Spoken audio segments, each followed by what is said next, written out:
Hey everyone, my name's Taylor. Welcome back to the Renegade Athletic Company channel.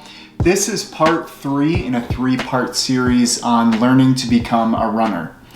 My goal in this series is to just basically give you all of my best tips and tricks to help you learn to enjoy running and start building that as a habit for yourself. In the first video, I talked about my most important tips. So if you haven't seen that yet, go check that out.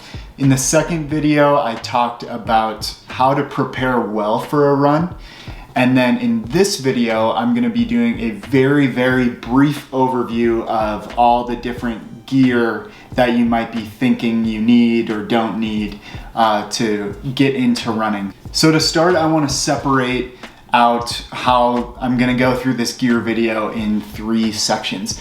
I want to talk about shoes because those are just the most important thing that you need to get right. The second is clothing, and then the third is just kind of accessories that I've found helpful.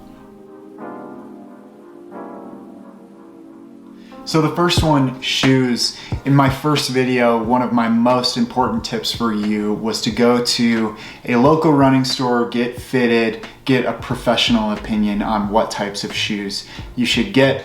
And I still think that's really important. However, just kind of quick basics of shoes. In general, there are 2 types of shoes. There are trail shoes like this, and they have pretty aggressive tread on the bottom.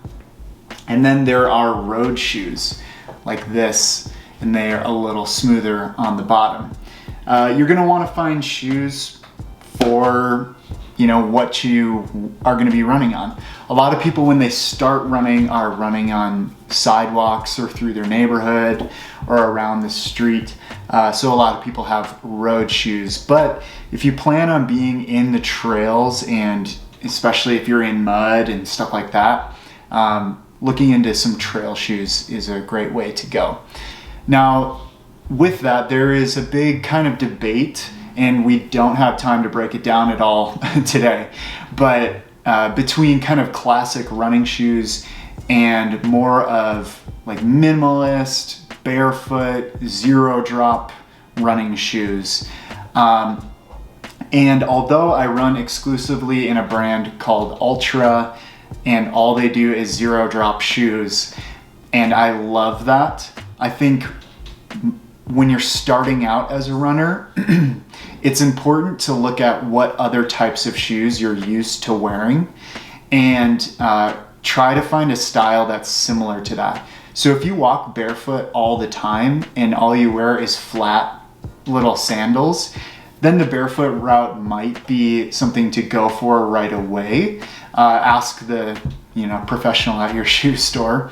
But if you're used to just kind of buying normal tennis shoes, switching right to that barefoot or minimalist or zero drop route might not be the way to go right away. It might be better to get more of like a classic running shoe and slowly transition towards that if you want to down the line.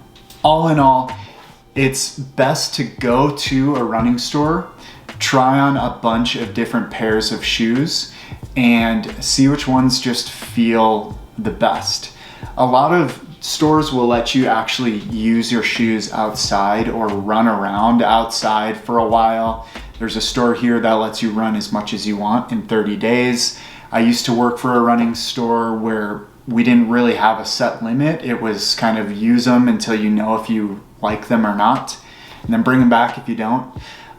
So that's a great way to go. And I think as far as the pricing goes, the shoes are basically one of the only pieces of gear where I would say just buy it full price from a good running store and pay the money, because in the long run, you will save money and be better off knowing that you have a good fit and the option to, return them if they don't fit well. Okay, so that's it for shoes. Let's talk about clothing.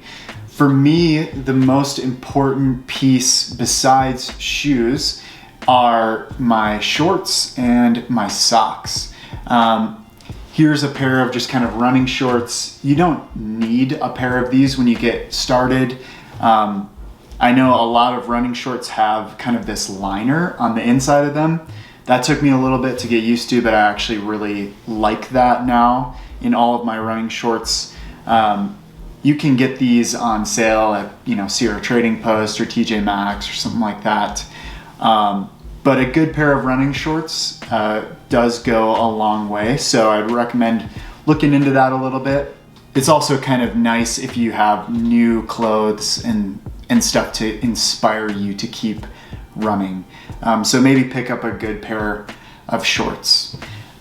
Secondly, a good pair of socks. It might sound weird because a lot of people might think that socks are socks and that's all there is to it. But there are socks that are moisture wicking and will help prevent blisters and give you some compression around your arch, which some people find helpful. I particularly like a brand of socks called Injinjis, and they're toe socks, which is weird, and I know that.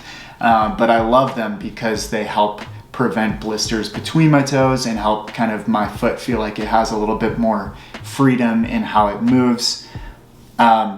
I've had them for years and years and run in them a ton and still haven't put holes in any of my Injinjis. So check those out if you're interested. They're a little pricey for one pair, but I do think that it's worth it to get one good pair of running socks. Lastly, it's nice to have one of these kind of quarter zip, long sleeve little things you can throw over the top. I end up wearing this all the time in the fall, winter, spring. And when you're dressing to go run, it's okay if you start out cold because you'll heat up pretty quick throughout your run. So even though a sweatshirt might feel comfortable right when you step out your door, half a mile into your run, you might be regretting that you had a sweatshirt on. And that takes a little practice, but it's usually better to start just a little cold and kind of slowly warm up throughout your run. Lastly, let's talk about accessories. And yes, this is made by Renegade Athletic Company. We have a few dope hats available right now. I run in them. I love them. I love hats. And so I would encourage you to check out our website, pick one of these up. It's just a great hat for running, machine washable, all the stuff. So check those out. For sunglasses, I end up running in sunglasses quite a lot, and it's nice to have a pair of sunglasses that are made for running a little bit more. You don't have to spend a ton of money on them. I actually have found the brand Goodr, and they have a few different styles and a bunch of different colors, and I love running in them. I think they're like $25 or something like that. So that's a cheap way to find a good pair of sunglasses. Again, you don't need to buy sunglasses as you're starting to run, but it's something that makes the experience better. Sometimes I run with my phone and listen to music or podcasts. I picked up this little arm sleeve to kind of stick my phone in there, and I'll use that particularly for longer runs, but I only use it sometimes. And I think part of the beauty sometimes of running is getting out in the peace and quiet. So if you want to bring your phone, I like having one of these arm sleeves. I know those belts are kind of popular, but I've never loved those. I've always found them clunky and just kind of too much. So I don't like those. I think you might have to play around with things to try it out first, but I do like the arm sleeve if I'm going to bring my phone. I wear these Bluetooth wireless headphones and I really like them. These are some Samsung ones, but AirPods, something like that. It's basically nice to have something that is true wireless and not to have kind of a cord bouncing around all of the time. So I definitely like these. Again, you don't need these. Last but not least, a running watch. Again, this is not something that you need or have to have. In fact, I recommend you start by running without a watch. I think sometimes this puts too much pressure on your pace and timing and your heart rate, and you're so worried about all these other things that you're forgetting to listen to your body and kind of figure out what it feels like to run at the right pace for you. If you do want to run with a watch, sometimes having a heart rate monitor capability is really nice, and that's a kind of another way to tell if you're running too fast or exerting too much or not. So you can use that to your advantage, but it can also kind of be a hindrance when you're getting into it. So that's it. Again, your shoes are the most important thing. Spend the money, get those right.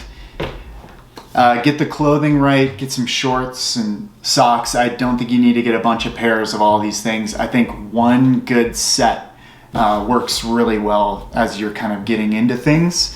And then pick up a hat, pick up some sunglasses, and a phone if you want to use it. Again, I kind of recommend running without it right away and just enjoying the peace and quiet, but that's up to you. So with that, runners, let me know what gear is important to you or things that you found helpful that you really enjoy in the comments below. As always, reach out to us, let us know what you think in the comments, message us on Instagram, or visit our website, renegadeathletic.co, to pick up yourself a piece of dope gear. See you next time.